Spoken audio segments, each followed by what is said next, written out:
We treat God like an ATM machine.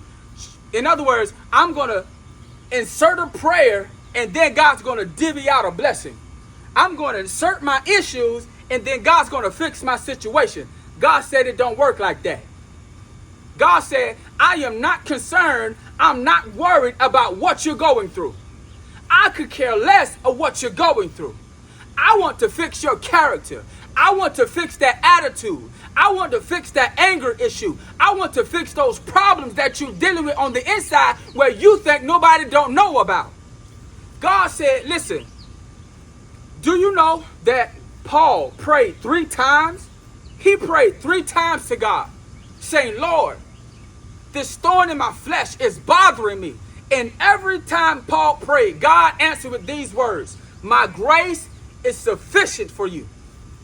That told me, that should let us know God could care less about what we're going through.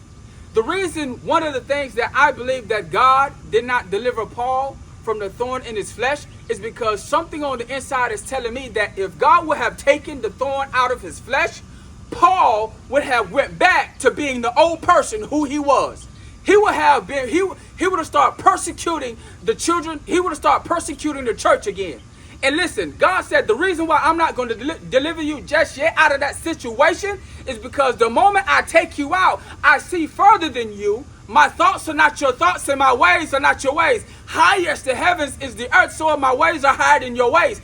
I see that if I take you out of this situation, if I deliver you from the hand of the Midianites, if I deliver you from the hand of the Canaanites, if I deliver you from the hands of Pharaoh just yet, God said, you're going to turn back into the person that I'm trying to save you from becoming.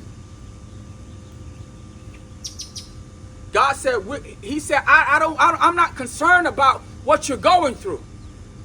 I'm concerned about your character. Listen, God is always in the business of character building.